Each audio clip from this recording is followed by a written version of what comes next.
Eagles football is now just over a week away, and this roster is stacked. I'll take a look at the Eagles' 53-man roster as well as a flurry of moves that they made this week.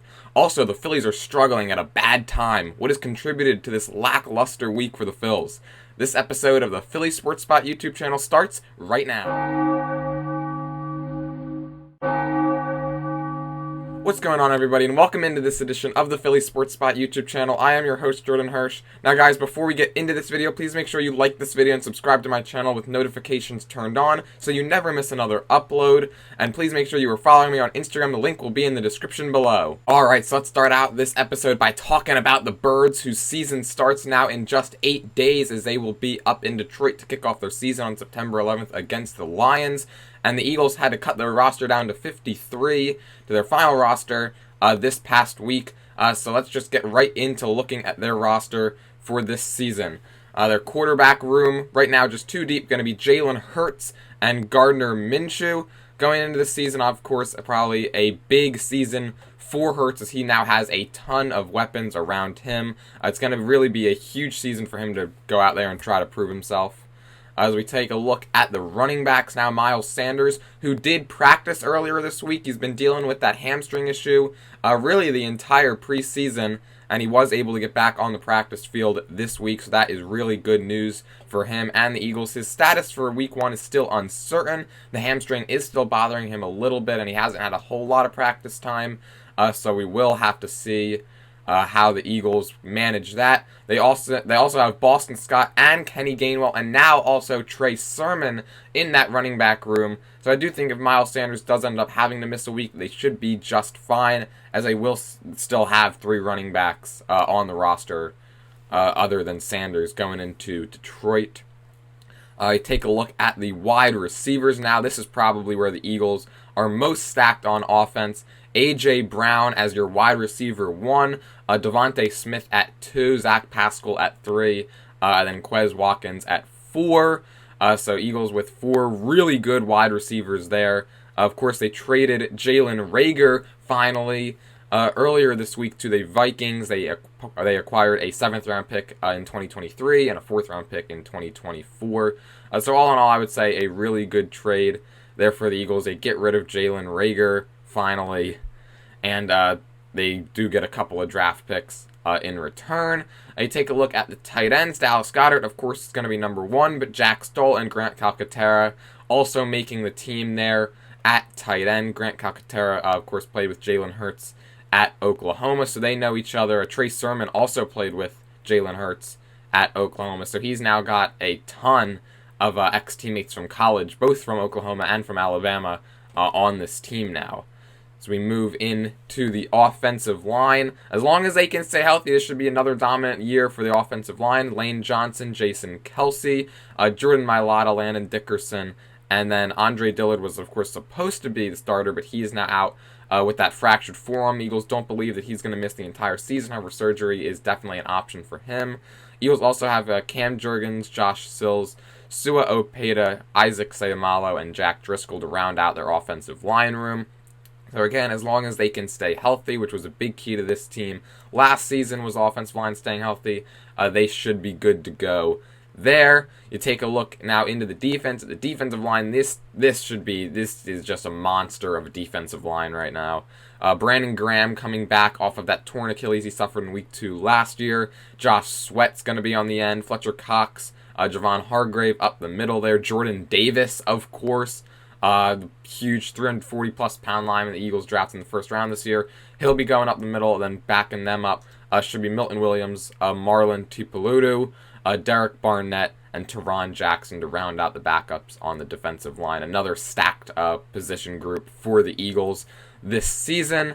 Moving to their linebackers, this is much upgraded from last season. TJ Edwards does return, but the Eagles also traded for Kazir White earlier in the offseason. Hassan Reddick as well. Sean Bradley will be returning. Nakobe Dean, their 3rd-round draft pick, which a lot of people think is going to be an absolute steal. Davion Taylor, who ended up being cut and put on the practice squad as well. Karan Johnson, and then Patrick Johnson to round out the linebackers. And then you go into the secondary, move into the cornerbacks. Darius Slay and James Bradbury are going to be the 2 starters.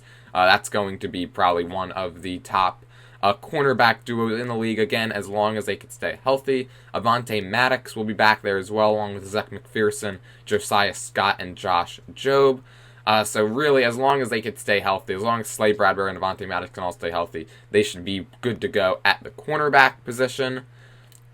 As you move into safety now, Marcus Epps will be returning along with Kayvon Wallace, Reed Blankenship, and then rounding that out will be C.J. Gardner-Johnson, who the Eagles traded for with the Saints earlier in the week, acquiring a 7th-round pick from the Saints and then also giving away a couple of picks as well. So really another steal of a deal there for Howie Roseman, who has had a fantastic offseason for the Eagles. And then finally, their special teams, Jake Elliott will, of course, be the kicker, Aaron Sipos, the punter, and Rick Lovato, the long snapper, so really no surprises there. All right, this Eagles roster, it is really looking loaded. There is really no weakness on this team. I think every position you could look at and say that's probably one of the best in the NFL. In fact, Chris Sims ranked the Eagles as the 3rd best roster going into this season, only behind the San Francisco 49ers and the Tampa Bay Buccaneers. So the Eagles rank 3rd by him, which is, I mean, that's absolutely wild. After you kind of look at the last 2 seasons, how they went. Of course, they made the playoffs last year, but I think the roster was a little under-talented last year, but just an absolutely huge offseason by Howie Roseman, going out and acquiring a ton of players that all seem like they're going to fit well together and bringing them in. It should be a really exciting year for the Eagles. Back in my first episode of this channel, I predicted that they would go 11-6. I'm sticking with that. I think they might be able to go 12-5, maybe even higher than that. But I think 11-6 is still realistic. I do think that they win this division. In fact, I did ask you guys on my Instagram earlier this week whether or not you thought that the Eagles were contenders for the Super Bowl, the NFC, and the division. 77% of you guys said that the Eagles would be contenders for the Super Bowl. 97% of you guys said that they would be contenders for the NFC. I think the Super Bowl might be a little bit of a reach still. They could definitely make it. I mean, they do have a very talented roster, and as long as they can stay healthy, they're probably going to be one of the better teams in the league. I do think that the NFC, though, is more realistic, so 97% of you guys say that, and then 96% say that they are contenders for the division. I think, of course, they're contenders for the division. It's really probably going to be between them and Dallas, and I do think the Eagles are better than the Cowboys. I think that they're going to win this division and probably get a pretty high seed in the playoffs as well. And so again, my record prediction for this team is 11-6. I want you guys to comment down below what you guys think that the Eagles' final record this season will be, and also where they will place in terms of the playoffs, where they will finish, whether you think they're going to win the Super Bowl, maybe win the NFC, and so on and so forth in the playoffs. So comment down below the Eagles' record, your record prediction for the Eagles, and where they finish this season in the playoffs, if you do have them making the playoffs. Alright, so let's switch gears now into the Phillies. So from one happy team to now a team that is struggling. The Phillies went 2-4 this past week, as we're going to get right into their week in review. They started out this week on a really high note, winning 6-0 against the Pirates on Saturday. Everything was going good there. The Phillies had won their 6th game in a row at that point. They were flying high. But then it kind of all came crashing down. On Sunday, they got shut out, losing 5-0 in a dud of a game. And those games do happen, so I wasn't too mad at the end of that game.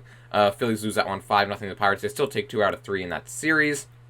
So all in all, a pretty good series and a pretty good way to end that homestand. As well, the Phillies then headed out west to take on the Diamondbacks. And on Monday, it looked like they had gotten right back on track, jumping all over Madison Bumgarner and taking a 7-0 lead. Going into the 4th inning, Ranger Suarez was dealing. He had thrown 3 1/3 of no-hit baseball, and then he ran into a wall again, just as he did the previous week against Cincinnati, where he just could not get guys out. Phillies end up giving up 12 runs over the next 2 innings and fall 13-7 to the Diamondbacks. Ranger Suarez goes just 3 2/3 innings. Again, remember I said he had a no-hitter going through 3 1/3. He only gets through 3 2/3, gives up 7 runs. Of course, not all of them earned. There was a big error in that game by Gene Segura, which cost the Phillies a bunch of runs in the 4th inning. But still no excuses. You go up 7-0 on a team, and I get it, the Diamondbacks aren't your typical under 500 team. They've been really good recently. But you still go up 7-0 on a team like that. You expect to win that game, and you should win that game. Phillies do lose it there 13-7. You hope they would kind of just flushed it like Rob Thompson had said after that game, but they seemed to let it kind of dwell on them into Tuesday's game as they lose that one 12-3. Nick Maton had to come in and pitch. The Phillies have actually now had a position player pitch in 2 of their last 3 games, which is just awful, especially for a team that's vying for a playoff spot and is playing meaningful September baseball. You can't have a position player pitching in 2 out of 3 games. It's just unacceptable as it is. Phillies did bounce back on Wednesday in a big way, scoring their most runs and having their most hits of the season in that game, winning 18-2. They definitely made a concerted effort to add on after they could not do that on Monday. Phillies jumped out to a big 11-1 lead and then ended up scoring a ton of runs later in that game to make it 18-2. Every player on the team had 2 or more hits. It was the first time the Phillies did that since 1897. So yes, the first time since 1897 that every Phillies starter had 2 or more hits in the same game. Phillies ended up pounding out 22 hits overall in that big 18-2 thumping of the D-backs. Phillies then got a much needed off day on Thursday, and you kind of hope that off day would kind of reset things, get them all back on track. Even with that big win on Wednesday, I think the team probably still had a little bit of a dark cloud over their head, and that dark cloud certainly continued last night. Phillies fall behind early 7-0. Kyle Gibson only goes an inning and 2/3, giving up 7 earned runs. Phillies fall 13-1 yesterday. Their only run coming off of a position player pitching for the Giants.